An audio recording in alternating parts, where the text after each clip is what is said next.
I was struck when you came and said you wanted to write a biography of Ronald Reagan, because I remember when the great historian Edmund Morris was commissioned to write an authorized biography of Reagan, he found his subject very frustrating and eventually wrote a quasi-biography, quasi-novel, biographical fiction, I think was the term appended to it, in which he inserted fictional characters in the story of Ronald Reagan's life. So why did you want to take on what looked to be a very hard topic? I can see why you greeted this with some trepidation based on the Edmund Morris precedent. You must have been wondering if I would need psychiatric help at the end of this project, and mercifully, as far as I know, I don't. I think maybe my one advantage over Edmund, who was a very skilled writer, was that he actually interviewed Ronald Reagan and I did not, because I was so he was very frustrated, I think, by trying to get Ronald Reagan to open up and gaze within and to offer, deep thoughts and self-reflection, which was not at all the kind of thing that Reagan did. And so it sort of seemed to drive him to frustration into these horrible fictional devices. But I just thought that, Edmund's failure created an opening for somebody, because there have been so many books about Reagan, but there has not been, to date, a definitive biography, something that really gave a balanced overview of Reagan, both good and bad, looking at both his strengths and as well as his weaknesses. And so that's what I set out to do, and that's been my occupation for like the last decade. Now, Max, some people have said that Reagan is a person who's ultimately unknowable. Do you think that's a fair characterization? At some level, yes, because it's not only Edmund Morris, it's many others who have tried to gaze into the psychological depths of Reagan and came away very frustrated, because he was basically a very private, walled-off person, and this is a little bit at odds with the image that he cultivated, which was very avuncular, very genial, very warm, very open, and that was his personality as projected on TV. But when you actually talk to a lot of people who knew him well, as I did, they will inevitably say something along the lines of, there was actually kind of a glacial reserve at the core of the man. As Jim Baker told me, he never let us forget that we were all, at the end of the day, hired hands. And, you could be very close to him and serving him one day and then gone the next, and he would barely notice that you were gone. Probably true of just about anybody except for Nancy. He would have noticed if she was gone. And so I kind of traced this fascinating, paradoxical personality of his back to his childhood in small town Illinois, where his dad was an alcoholic shoe salesman, and they were moving from town to town as Jack Reagan lost one job after another. And so little Dutch Reagan, as he was then called, never really had time to get close to the other kids, and because he always knew that he couldn't really make lasting friends because he was going to move on to the next town in a year or two. And so he kind of developed this great reserve, this keeping people at a distance. And what I figured out over the course of this book research was that he really he had this huge stock of anecdotes and stories, and he was a master of quips, and those often charmed people, but he really deployed them, well, A, to charm people, but B, also to keep people at a safe distance, because he didn't want to engage in really searching, probing conversations. He couldn't stand personality conflict, and he was always often pretty oblivious to what was actually going on around him with his own aides, the disputes that they had, or even with his own kids. I mean, just to give one random example, when he was president, Michael Reagan wrote a book revealing that he had been sexually molested as a youngster, but this was the first time that Ronald Reagan had heard this, and it was many decades after the fact. So he was not close to a lot of people, and that he was, kind of kept the world at a safe remove with his sunny personality. You talk about the impact that Reagan's father, an alcoholic, had on him, the moving around, the aversion to conflict. Was there anything about the time and place that Reagan grew up in that shaped his outlook and maybe his later success? Absolutely. I mean, we think of Reagan as being a Westerner because, of course, he was governor of California and lived in California for so many years, but he was really a man of the Midwest. He lived in the Midwest until his late 20s. That was really where his personality was formed, in these small towns in Illinois where he lived. And, many years later, Main Street USA would become a ride at Disneyland, but Reagan was a denizen of the actual Main Street USA with all of the virtues and strengths as well as the weaknesses and foibles of that time and place. Because remember, Walt Disney, who was the great mythologizer of American culture, he created Main Street USA as this very sunny depiction of what life was like in these small towns. But remember that, and Walt Disney was a Midwesterner, but remember Sinclair Lewis was also a Midwesterner, and he presented a rather more dystopian version of Midwestern small town life in books like Main Street or Babbitt or many others. And of course, both realities were accurate. And of course, Reagan himself, having a very sunny personality, which he inherited from his mother, always painted his upbringing in very nostalgic and rose-colored terms, talking about Dixon, Illinois, where he went to high school, as a town that was animated by love and neighborliness and all these, good feelings. But I discovered in the course of my book research that Dixon, Illinois was also a hotbed of the Ku Klux Klan. I mean, the Klan was, when Reagan was living there in the 1920s, the Klan was holding massive rallies outside of town and marching through downtown in their white sheets. So safe to say, not all of Reagan's neighbors were animated by love and embracing of fellow humanity. It was a complicated reality because there were certainly positive virtues that he gained of self-reliance and some of the positive things of community in a small town, but there was also a seamier side of life, I would say, with the fact that there was segregation, just like there was in the South, that there was the KKK. So it was like all countries at all times and places. It was a very mixed picture in a combination of good and bad, but he chose to emphasize the good in his memories of that time and place. So was Reagan eager to leave the Midwest behind and go elsewhere? Surprisingly, he was. This isn't one of the other paradoxes of the man, that he claimed to love the Midwest and to love his small town and so forth, but he was pretty eager to get out of there, actually. He didn't want to stick around because he had real ambitions. And, it's actually extraordinary how far he went, because remember, his parents, their education ended in grade school. Again, his father was an alcoholic shoe salesman. When he was graduating from high school in 1928, that was at a time when you can count on one hand the percentage of Americans who went to college, and yet he set his sights on going to college, and in fact did go to college, to Eureka College, and graduated in 1932. And he graduated in 1932 in the midst of the worst economic downturn in American history, and yet he managed to find his way while so many other people were losing their jobs. He was gaining a job, and he actually had these very starry-eyed ambitions of becoming a movie actor, because he was an amateur thespian in high school and in college, but he didn't know how to get from Dixon, Illinois to Hollywood, California. And so he had a brainstorm, which was that there are no movie studios in Illinois or in the Midwest, but there's lots of radio stations. So he thought this could be a way station towards a movie career. And in fact, he managed to land a job at a radio station in Davenport, Iowa. And he was so good at it, became such a skilled broadcaster that before long he transferred to the much larger station in Des Moines and became known throughout the Midwest as the voice of the Chicago Cubs and the Chicago White Sox. But still, he was not satisfied. Even at a time when he was making way more than the average wage, he was already a celebrity in the Midwest, he still had higher ambitions.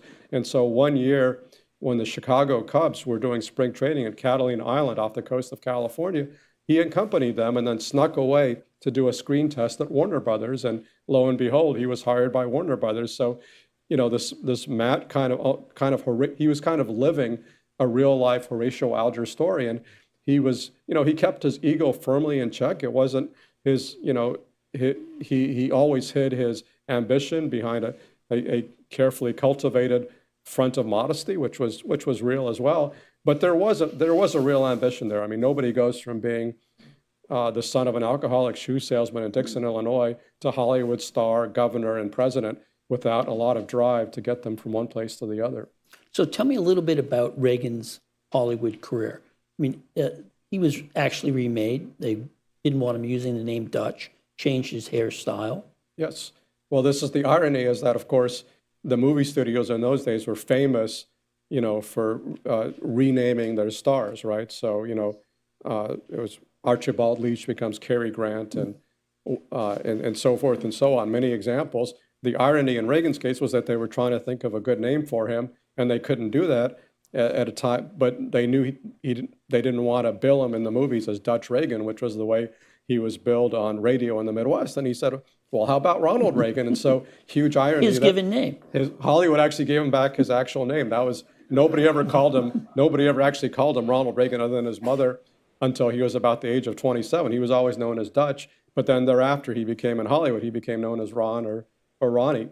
And that was the beginning of his movie career in 1937, 1938.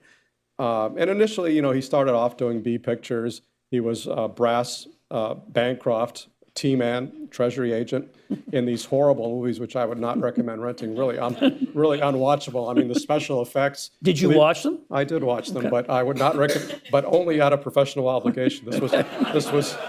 These were not entertaining movies. I mean, if you're used to like Mission Impossible style special effects, you're going to be in for a rude awakening. But he actually graduated on to better things. And by the time, the U.S. was getting embroiled in World War II, he was making some much bigger movies, including two of his favorites, Newt Rockne, All-American, where he played George Gipp, the Notre Dame football star, and his greatest movie, probably King's Row, which was where he played a central role, and the one that he was the most proud of, where he played a guy whose legs were amputated by a sadistic surgeon, and he had to say that immortal line, "Where's the rest of me?" And that became kind of a catchphrase for him, as did "Win One for the Gipper" from the Newt Rockne movie. But and he was actually rising. I mean, he was getting, by the time of Pearl Harbor, he was getting equal billing with Errol Flynn. They were two of Warner Brothers' biggest stars. But then his Hollywood career was derailed by World War II, and not because he went overseas or served in combat. He actually served in a movie studio in Culver City, working for an Air Force propaganda and film unit. So this was not exactly, frontline combat duty, but nevertheless, it took him out of the civilian film market. And so his career languished after, he left active duty in 1945. So tell me about Reagan's journey to politics. Well, that's really when his journey to politics began. When his movie career ended, his political career began. And he, when he left the Air Force in 1945, he was still kind of an idealistic New Deal Democrat, and he worshiped FDR and had these very idealistic notions about one world government and abolishing nuclear weapons and working with the Soviet Union and so forth. But then he moved to the right very rapidly, especially as he rose within the Screen Actors Guild, where eventually he became president by the late 1940s. And this was a time, obviously, when the nation was being roiled by communist witch hunts and McCarthyism, battles over the enemy within, and Hollywood was no different. There were certainly communists in Hollywood, but Reagan always believed that he had played a central role in stopping a communist takeover of Hollywood, which, again, based on my research, I didn't really find that to be the case. Again, there were communists in Hollywood, but no evidence that the Kremlin was actually plotting to take over the movie industry, which would have been hard in any case, because at that point, the entire movie studios, all the movie studios were controlled by about 6 men, and they were all Republicans, so it would be hard for the communists to take them over. But Reagan got very much involved in the Hollywood blacklist. He was an FBI informant. He testified before the House Un-American Affairs Committee and became close to the FBI, became close to various red hunters in Hollywood. And that really moved him into the political arena and made him a very hardline anti-communist. And then the next stage of his political transformation would occur in the decade to follow.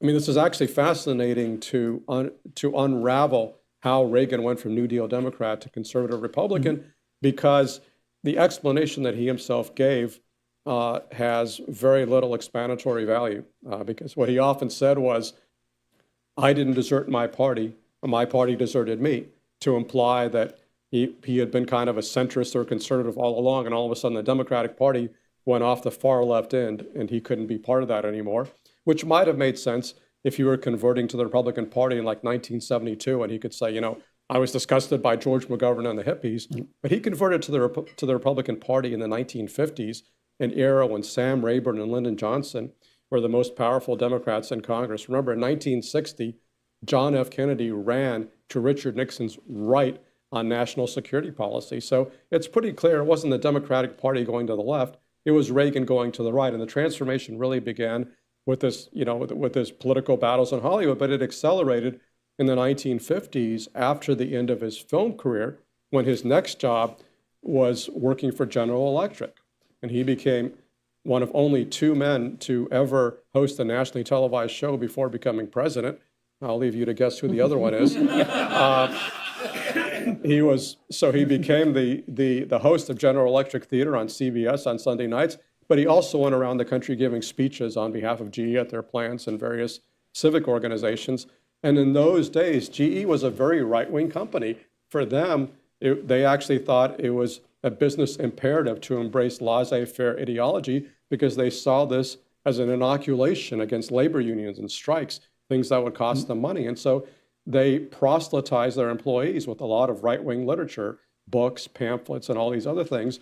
And Ronald Reagan would have a lot of time to read things because he would make these long cross-country treks on the train from LA to New York to speak for GE, because in those days he was afraid to fly. And so on the train, he would read a lot of this right-wing literature that GE was foisting on their employees and then giving speeches espousing some of those ideas. And so by the early 1960s, he had entirely left behind his old democratic ideology and become a very hardcore right-wing Republican. But he really sort of catches national attention in politics at the '64 convention. He backs Barry Goldwater, gives a speech to lead him to becoming governor of California. Talk to me a little bit about the speech and its consequences for his political career. Well, that was really Reagan's introduction to the national political scene when a couple of weeks before the 1964 election, he gave a nationally televised address, which came to be known as the Time for Choosing speech, on behalf of Barry Goldwater. And in many ways, it was a very hardcore far-right speech. I mean, if you actually read it carefully, he complains that Democrats are taking the party of Jefferson, Jackson, and Cleveland forward under the banners of Lenin, Marx, and Stalin. That's a pretty hardcore accusation to make. But he delivered it with very practiced one-liners, with ease, with jokes to make the hardline message go down easier. And a lot of Republicans who heard Ronald Reagan speak started thinking, well, maybe they nominated the wrong guy in 1964, because Reagan's message was very similar to Barry Goldwater's, but he had a much more pleasing personality. In fact, one of the journalists at the time who covered him said that Reagan's personality was like soothing, warm bathwater. And so he had a very winning debut on the national political stage, and that in turn set him up in 1966 to run against two-term incumbent Governor Pat Brown in California. How do you explain, or how would you assess his time as governor of California? Well, I asked that very question of Jerry Brown, who was Pat Brown's son and Reagan's successor as governor, and his answer surprised me, may surprise you. Jerry Brown said, Ronald Reagan was a pretty good governor. And by the way, Willie Brown, who was a powerful Assembly Democrat, said pretty much the same thing, that he thought Reagan did a pretty good job and he actually got along pretty well with Reagan, which is the last thing you would expect from somebody who was accusing Democrats of taking America down the road to communism. But there was this, again, one of the most significant paradoxes with Reagan was the divide between Reagan, the campaigner, who could be very ideological, very hard-edged, and Reagan in government, where he was actually very centrist and very pragmatic. He was able to pivot towards solving problems. And so, for example, when he became governor and faced a large budget deficit, guess what he did? He raised taxes because that was the responsible thing to do. And in fact, he passed, as both governor and president, passed more tax increases than tax cuts. Also, as governor, he signed the most liberal abortion law in the country and a very tough gun control bill. This was a pattern that would continue in Washington, where as president, he was, just as in Sacramento, he worked very closely with Jesse Unruh, the powerful Speaker of the California Assembly. In Washington, he worked very closely with Tip O'Neill, the powerful Speaker of the House, and did lots of things that fly in the face of at least current Republican orthodoxy. For example, in 1986, signing legislation that offered a legalization to millions of undocumented immigrants. So, and I would add his most impressive achievement as president, working with Mikhail Gorbachev to end the Cold War peacefully.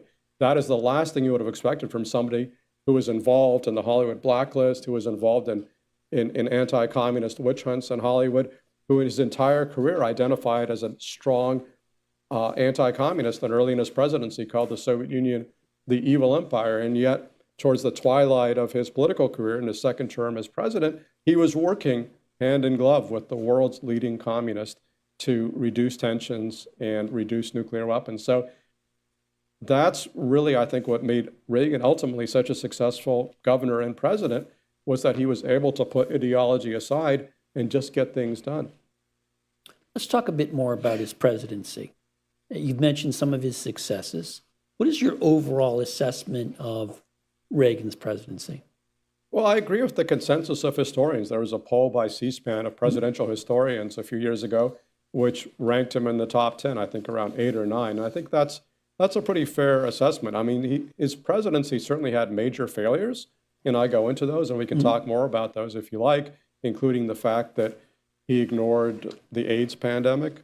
He was a good leader, but a terrible manager, and so presided over many scandals, whether it was at the Department of Housing and Urban Development or the Iran-Contra affair, which nearly derailed his presidency. He also had pretty consistently a poor record on civil rights. So there were a lot of things that you can point to that were shortcomings in his presidency. And just on the civil rights question, there was a real double standard where he was very good in calling out human rights abuses in communist countries, but had a blind spot for human rights abuses in South Africa, and in fact vetoed a very tough sanctions bill on apartheid South Africa. So again, there are a lot of things you can point to that were problematic in his presidency, and I go into all that, but at the end of the day, I think he was still a great president for two fundamental reasons, the first of which being that he helped to revive the nation's spirits after the terrible turmoil of the 1970s, after Watergate, Vietnam, stagflation, the Iran hostage crisis. The nation was really reeling.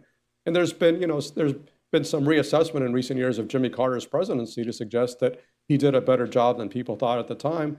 And I think there's some justification of that, but Carter was really bad at communicating. He was good about nuts and bolts governance, but he was really bad about communicating. And Reagan was a genius at communicating, and he really elevated the nation's spirits. In fact, using, kind of inspired by communications techniques pioneered by his boyhood hero, FDR. He was kind of channeling FDR throughout his presidency and did a tremendous job of fostering this very positive vision of America as a shining city on a hill that inspired people and ultimately allowed him to bring the nation together and achieve what now seems like like science fiction, like this fantastic, unbelievable accomplishment of winning in 1984. He won 49 out of 50 states. I mean, imagine any political candidate today winning 49 states, and yet he did. He really brought the nation together and inspired it.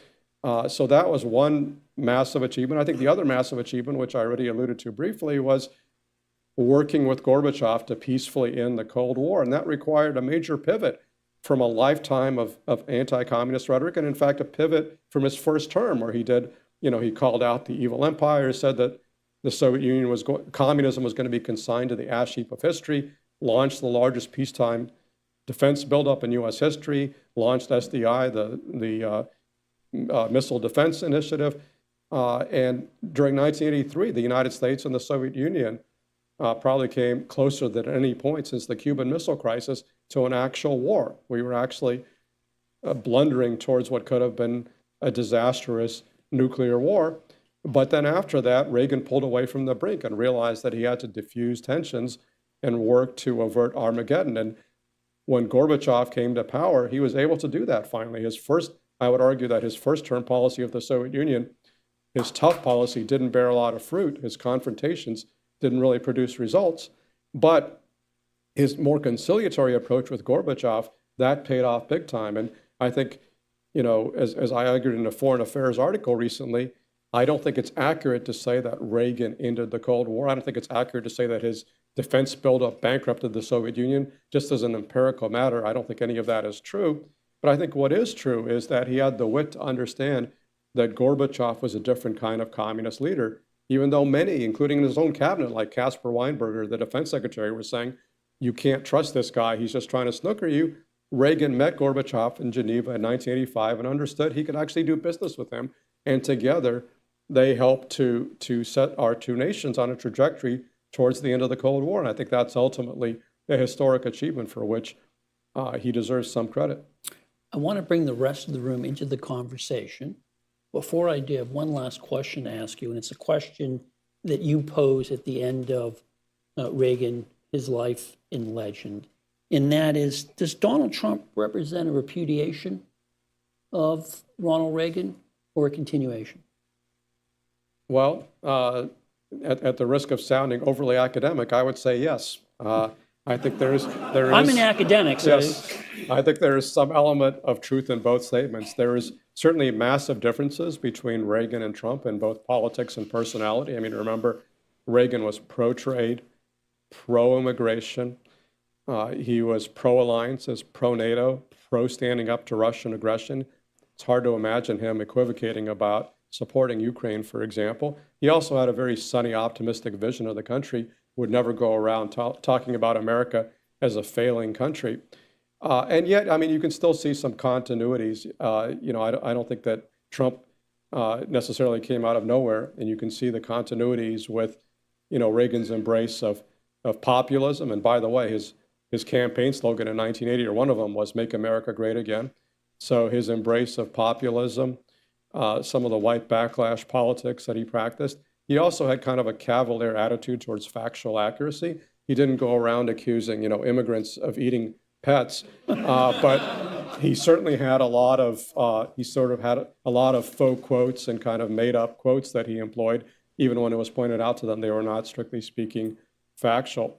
I think the big picture, I think what's really happened in America in the last 60 or so years is that ever since 1964, ever since Barry Goldwater was the Republican nominee, the Republican Party has been drifting to the right. And so Reagan was well to the right of Nixon and Ford, and Trump in turn is well to the right of Ronald Reagan. And so today, I'm sure if Reagan were still alive, he would be denounced as a rhino Republican in name only. And yet you can still see, looking at his 2 terms in office, some of the elements that eventually led the Republican Party to embrace Donald Trump. At this time, I'd like to invite our members to join the conversation with their questions. And I'm supposed to point out to everyone that this meeting is on the record. We're going to take our first question here in New York. I'll go to the back of the room. I wait, someone will bring you a microphone if you could identify yourself and ask a question. I didn't expect to be called on first, but what the heck. The pressure's on. It's got to be a good question. The pressure's on. I'm Amar Bere, Columbia School of Public Health. So I'm fascinated by the idea that a biography reveals as much about the intellectual journey of the biographer as it does about the subject. And Boswell comes to mind with Johnson. And to what degree do you think that your fascinating personal intellectual journey is reflected in the way you have covered Reagan? Well, I mean, anything anybody writes is a reflection of their outlook and personality and experiences. And of course, this book is no different. I mean, I grew up, as a huge Reagan fan growing up in Southern California in the 1980s, all the more so because my family came here from the Soviet Union. So like a lot of immigrants from communist countries, I tended to gravitate towards the right side of the political spectrum. And so I was thrilled when Reagan called out the evil empire and, castigated the Soviet Union for human rights abuses. He made me a conservative and a Republican in the 1980s. And of course, I went on to work at various places like the Wall Street Journal editorial page and serve as a foreign policy advisor to various Republican candidates. I guess I'm grateful to Mr. Trump for pushing me out of the Republican Party because in the process of doing that, I think he has given me an objectivity and a distance from Reagan and from the Republican Party that I think enables me to write a much better book than if I were writing, in kind of as an admirer as I was in the 1980s. And to be clear, I still have some residual affection for Reagan, but I'm really, I really sought to write this in as objectively and as balanced a manner as possible. And I think being a political independent now, I'm not a Democrat, I'm not a Republican, I'm truly independent. I think that allows me to, to have a critical distance that has made this a much better book. Okay, well, come here to the front, sir. If you wait, someone will bring you a microphone. It's coming from your right. Hello. Andrew Nagorski. I'm a writer and had a pleasure of blurbing one of your earlier books. I wanted to ask you about the perception of Reagan abroad, because quick two observations. Say in Poland in the 80s, I remember going to Poland in 87. The most frequent question at a time when in the States a lot of people were really getting rather weary of Reagan was, why can't he run for a third term? Because precisely the evil empire rhetoric, everything, they felt this was the first president in a long while who really stood up for them. And then 10 years later, I guess it would be 97, I'm in Berlin, I'm listening to the radio, and there's, I think it's just a pop music station, and suddenly Reagan's voice comes on, Mr. Gorbachev, tear down this wall, it's the 10th anniversary. And the DJ says, when Reagan said that 10 years ago, a lot of us scoffed at him, but he knew something we didn't. And I'm wondering to what extent you pursue this image of Reagan and how it evolved outside our own country. Well, there's no question that Reagan has a big fan base in Eastern Europe because of his moral clarity in calling out the failures of communism, and he is very fondly remembered, and many people in Eastern Europe give him a lot of credit for the fall of the Berlin Wall. And again, I looked into this pretty carefully, looking at as much of the historical scholarship as I could, and talking to as many people as I could, and reading as many documents as I could. And the conclusion I drew from all that was, although this is not going to make me very popular in Eastern Europe, I actually think that Mikhail Gorbachev was more responsible for the end of the Cold War than Ronald Reagan. I think that if Gorbachev had not come to power in 1985, if somebody like Vladimir Putin had succeeded Chernenko as the leader of the Soviet Union might very well still exist, and the Berlin Wall might very well still stand, because the Soviet Union wasn't bankrupt, and there's plenty of communist regimes that were poor at the time, like Cuba and North Korea and China, that still are very much, sadly, in existence today.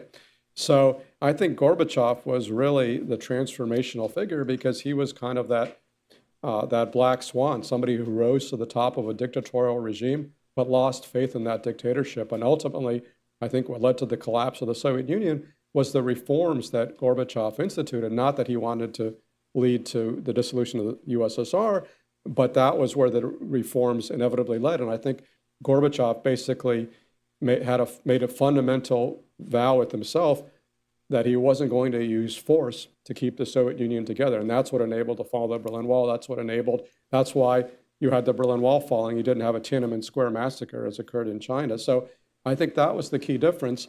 And that there's very little constituency for that because Gorbachev is kind of a prophet without honor. Russians hate him because they blame him for the dissolution of the Soviet Empire. Eastern Europeans don't like him either because they see him as the last leader of the Soviet Union. He's not that popular in America, but he was truly a transformational leader. And I think Reagan deserves credit for working with Gorbachev and recognizing what a transformational leader he was. But I don't think that Reagan set in motion Gorbachev's reforms, which I think were really driven by Gorbachev himself. We have a question from someone online. We will take our next question from George Hoget. Hi, this is George Hoget of Chesham Investments in Boston. I'd be interested in your views on the evolution of Reagan's thinking with regard to supply-side economics, tax cuts, and budget deficits. And just to put this in perspective, when Reagan took office, debt held by the public as a percent of GDP was 24%. When he left, it was 40%, and now it's close to 100% of GDP. So I'd be interested in your thoughts of how his thinking changed over time and what kind of his legacy is in that area. Well, I guess you can argue it's not surprising what happened with the budget deficit because his economic program in 1980 simply did not add up. You could not dramatically cut taxes, dramatically increase defense spending, and expect to get rid of the budget deficit and balance the budget. That was why George H.W. Bush called it voodoo economics. And he was right. But at the end of the day, most people did not care because in spite of the increasing budget deficit, the nation still staged a pretty robust economic recovery. And in the book, as you'll see, I give most of the credit to that to Paul Volcker for taking the inflation out of the economy, but Reagan certainly presided over that and benefited from it politically. And Democrats in the 1980s were castigating Reagan for the high budget deficits. And I would add, this was the only regret that I ever heard Reagan express about his time in office, that he could not balance the budget, because he had been saying for decades that it was imperative to balance the budget and attacking Democrats for deficit spending. And of course, he engaged in deficit spending himself. But as you pointed out, the level of deficit spending, the level of debt is much higher today than it was then. So the levels under Reagan don't quite seem as shocking in retrospect. I think there is another element of his of fallout from his economic program that I think looms larger today than it did at the time, which is that if you look at charts of income disparity in the United States, they tend to diverge pretty radically beginning in the early 1980s, with the wealthy getting much wealthier and everybody else pretty much stagnating or getting poor. And again, that was not something that Reagan was very concerned about. He was worried about wealth creation, not equality of outcome. But I think, a lot of his policies, including the tax cuts, which benefited disproportionately the wealthy, policies designed to reduce unionization, lax enforcement of antitrust laws, a lot of these things came together with, and there were, of course, a lot of other changes going on with the information economy, developing a lot of other, economic trends unrelated to Reagan. But the result of all that was a nation of haves and have-nots. And I think that's been very destabilizing politically. It's led to the growth of populism on both the left and now especially on the right, and has dramatically reduced trust and faith in our political system. So I think that's one of the fallouts from Reaganomics that Reagan certainly did not intend or anticipate, but I think has proven to be very significant and corrosive. In the back of the room there. Jean-Hugues Monnier with McKinsey. Max, thanks for the book. You're spot on, by the way. Listen, I'm maybe one of the members that was in a pioneer camp in the 80s in the German Democratic Republic. And I can tell you what Gorbachev did, by the way, what Pope John Paul did, has far more impact than Reagan. But let me ask you a question about our country. I mean, people like Reagan, like Bill Clinton, like Kennedy, what does it say about our country being able to get this kind of profile, from Illinois to California to the White House? What does it say about our country being able to pick up people like that went to change a little bit of history? What's your thoughts on that? I mean, I think we could have done worse than Ronald Reagan, and we have done worse in some cases. I mean, I think there was a lot of criticism of Reagan at the time when he took office, that he was not qualified for the presidency. Clark Clifford called him an amiable dunce. But at the end of the day, as I mentioned, I mean, if you poll presidential historians today, they place him in the top 10 of presidents, suggesting that he was qualified, but he certainly had massive failures. And the way I would put it is he was a great leader, but a very poor manager. And both of those things are significant. He was a great leader in that he inspired the country with his ability to communicate. He understood the performative aspect of the presidency. And one time he was asked, how can an actor be president of the United States? And his reply was, I don't understand how anybody but an actor could be president of the United States. So he was very good at the inspirational aspect of the presidency, but he didn't have a lot of interest in actually managing the government. And so things ran okay when he had people who were really competent working for him, like Jim Baker, his first-term chief of staff, one of the best White House chiefs of staff in history. But then things went haywire in the second term when Jim Baker casually decided to switch jobs with Don Regan, the Treasury Secretary, and Reagan approved that job switch in an Oval Office meeting lasting about 20 minutes. He didn't give it a lot of thought. And unfortunately, Don Regan turned out to be a disastrous White House chief of staff. As Jim Baker said to me, you know, Don liked the chief part of the title, but he didn't understand that he was staff. He thought that he was like the real president, but he was not. He didn't have good instincts, and the result was the Iran-Contra affair and a lot of other messes. So Reagan, I think, really more than most presidents, was really at the mercy of his aides. When he had good ones, he got good results. When he had bad aides, bad assistants, the results could be catastrophic. I think we're going to go back online. We will take our next question from Welby Lehman. Hi, thanks. Was James Q. Wilson's article and commentary back in the late 60s helpful to you, in which he, called Reagan Country, in which he locates Reagan's politics in the social milieu of Southern California? And in that context, CFR's done, Ted Alden and CFR more broadly have done great work on place-specific trade policy and other place-specific policy. To what degree do you see Reagan's legacy, both in foreign policy and other things, taking on different forms in different regions of the United States? I'm not sure I can answer the second part of that question, so I'll just answer the first one. You're referring to this very influential article that James Q. Wilson, the Harvard political scientist, wrote about Reagan Country, which appeared in Commentary. I think it was in 1968, and he was really analyzing the socio-economic milieu of Southern California, which is kind of strange to remember now when California is such a blue state. But, in the 1960s, Southern California was kind of the hotbed of conservatism in the United States. It was, Orange County in particular, a stronghold of the John Birch Society, little old ladies in orange tennis shoes and all the rest of it. And that was kind of the milieu that Reagan came from. And many of those people were like Ronald Reagan. They were immigrants, white immigrants from the Midwest who moved to California, but brought a lot of their values and religious outlook with them. And they often believed in evangelical Protestantism, very staunchly anti-communist, believed in free market economics, didn't have a lot of associations that they were part of. They weren't part of unions. They weren't part of civic organizations. They kind of lived in these suburban ranch houses and watched TV. And that was kind of how people like Ronald Reagan understood how to communicate with them, because he was a TV star, understood how to talk to them, and he embodied a lot of their hopes and dreams. And I think that was one of the early analyses of the Reagan phenomenon, which turned out to be prescient. I would add, by the way, I think Jim Wilson, who I had a lot of respect for, but I think he had a blind spot in that article, which was that he didn't talk about a critical part of Reagan's appeal, which was that he was opposed to civil rights legislation.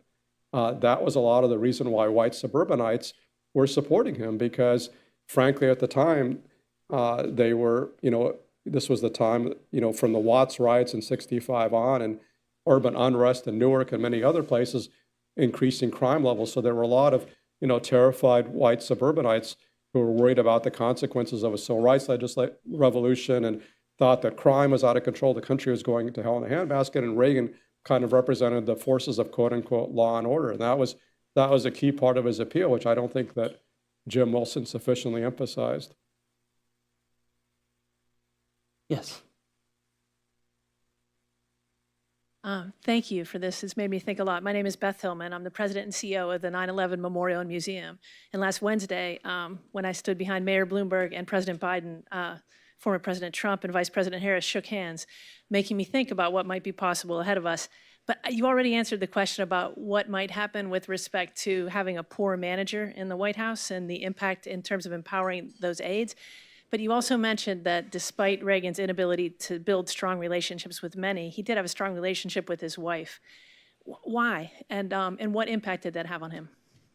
Well, the relationship between Ronald and Nancy Reagan was absolutely critical to his professional success. In fact, one of his aides told me if it hadn't been for Nancy, Reagan would have never been elected governor or president. She was that important. I mean, first and foremost, it was a love match, and they were a wonderful love story. They were deeply in love throughout their lives for worked together for nearly 50 years. And, I read like card after card that Reagan sent on every single holiday to Nancy, telling her how much he loved her. And it was actually sweet and touching. But she was also very important in his political rise because she was a very different political person, or very different personality type from him, because Reagan was very trusting, almost gullible and Pollyannish, often drove Nancy to distraction because he always assumed that whoever he met had the purest of intentions. And Nancy was just the opposite. She was kind of jittery, suspicious. She always assumed that everybody was out to get him unless proven otherwise. And so she played a critical role. As one of his aides said, Nancy was kind of the human resources department of Reagan Inc. She was the person who often hired and fired on his behalf. She did kind of the dirty work that he would not do because he shied away from personality conflict.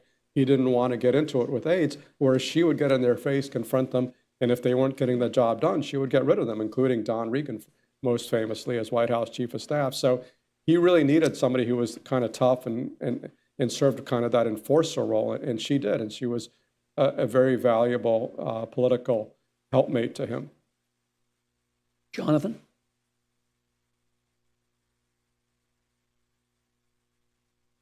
Hi, Max. Jonathan Chanis, New Tide Asset Management. You listed some of the pros and cons of the Reagan administration, and you talked about his contribution to nationalism and populism, but you didn't mention PATCO, which was very interesting. Some of us may remember that on the cover of the New York Times, when he fired the air traffic controllers, were the pictures of the union leaders led out in leg irons. And it might be a small exaggeration, but this was the beginning of the end for the organized labor movement for the next 40 years, which is still recovering from. And it possibly contributed or greatly contributed to the China shock and the inability of the United States to adjust to what went on with China and destruction of U.S. jobs. So where would you put PATCO in this? Well, I think you analyzed it pretty accurately. I mean, this was the air traffic controllers strike in August of 1981. And it was sort of interesting because the air traffic controllers were actually one of two unions, along with the Teamsters, that had endorsed Reagan. I mean, the air traffic controllers were basically like middle-aged white guys who had served in the military, so they tended to be pretty pro-Reagan, and they thought that they would get a very generous contract out of Reagan. And they did, but not generous enough for the union leadership, so they went on strike. And Ronald Reagan basically channeled his inner Calvin Coolidge, who was governor of Massachusetts, had said there is no right to strike against the public will in breaking a Boston police strike. And so he basically fired the air traffic controllers and took a huge gamble, because if there had been, an airplane crash in the following few weeks or months, he probably would have been blamed, and it would have been, aside from a human disaster, it would have been a political disaster. But it worked. He managed to get military air traffic controllers and others to keep the system more or less functioning. At the end of the day, it actually cost more to replace all the air traffic controllers than would have cost simply to pay them a little more. But the result was it did send a powerful message to unions and basically helped to spur a decline in union activity and union activism, which had the consequences that you alluded to. But it also had, I think it sent a message about Reagan as a leader. In fact, George Shultz said something very interesting to me, because he said that the PATCO strike was actually Ronald Reagan's first big foreign policy decision, because it sent a message to leaders around the world: don't mess with this guy. He's actually pretty tough. Come here to the front. Hi, my name is Hall. I'm a term member.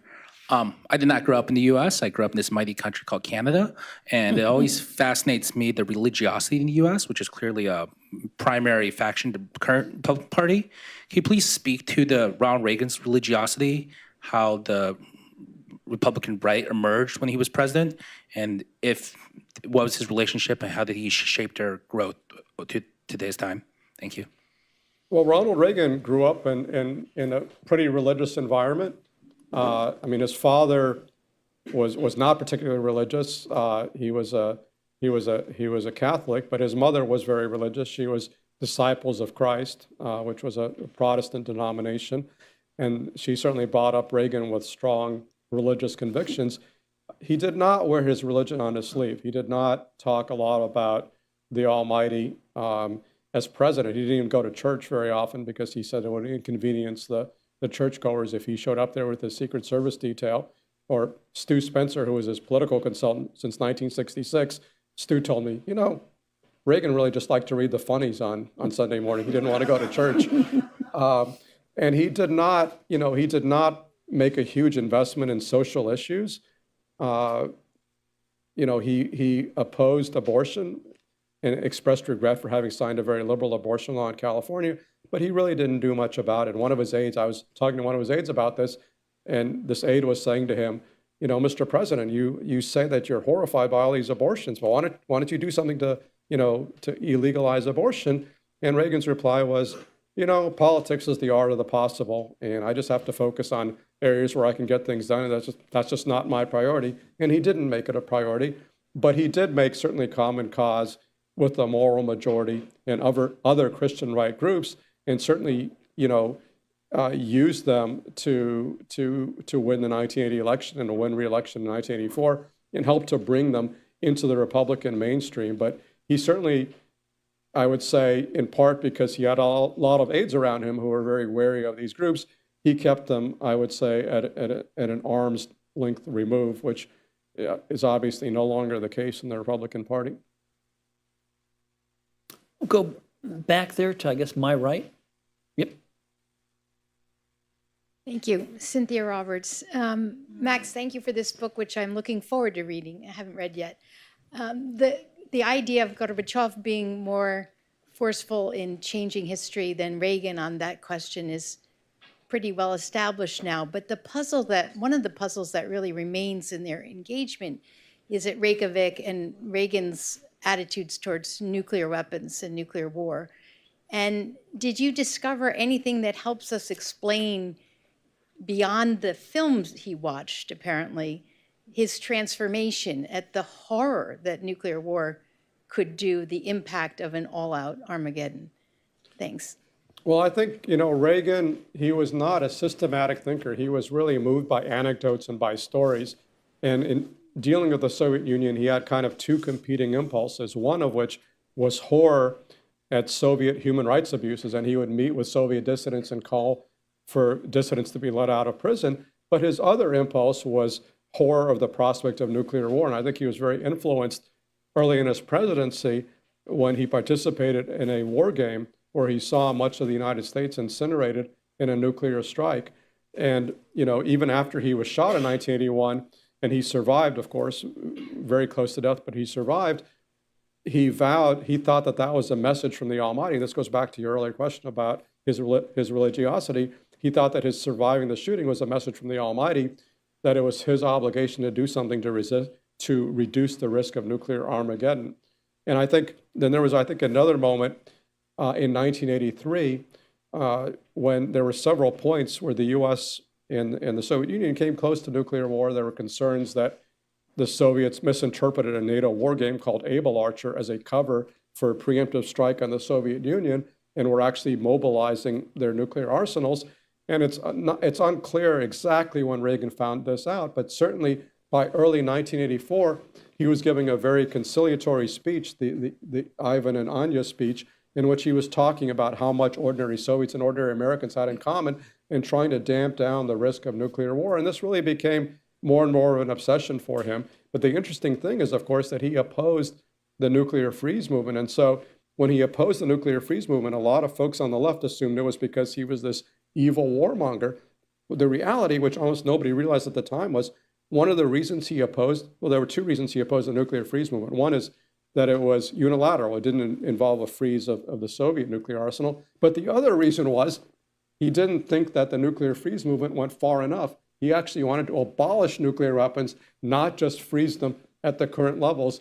And at Reykjavik, the Reykjavik summit in 1986, he and Gorbachev actually came close to embracing the somewhat utopian proposal to abolish nuclear weapons within 10 years, which gave palpitations not only to the Soviet generals, but to the American generals. And of course, it fell apart because Reagan would not trade away his beloved SDI, which was not a very realistic prospect of a space-based nuclear shield, but he was very devoted to it. And so that led to the failure at the Reykjavik summit. But as you know, the next year, Reagan and Gorbachev came together and signed the INF Treaty, abolishing for the first time an entire class of nuclear weapons. And so I think his nuclear abolitionism certainly became more pronounced the longer his presidency went on. And he was just horrified by the prospect that he held in his pocket the keys that could lead to the destruction of humanity.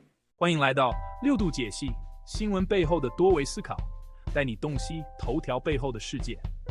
在今日华尔街频道的六度解析中，我们将深入探究时事热点，为你揭开新闻背后的真相。在这个信息泛滥、真相难觅的时代，六度解析应运而生。我运用海量数据、人工智能整合以及专家观点，层层剥析每个故事，通过实时背景数据挖掘，确保你获得全面的新闻资讯。然而，我们关注的不仅仅是数据，更重要的是将它们串联起来。我将分析多方视角，揭示隐藏的脉络，为你提供单一媒体常常忽略的背景信息。无论是政治、经济，还是全球事务，我都将为你带来最具洞察力的分析。试想一下，拥有洞悉全局的能力，做出明智的决策，参与有意义的讨论，这就是六度解析带给你的价值。它不仅仅是新闻分析，更是一种赋能的工具。加入今日华尔街的六度解析，共同探索头条背后的故事。你通往深度理解的旅程从这里开始。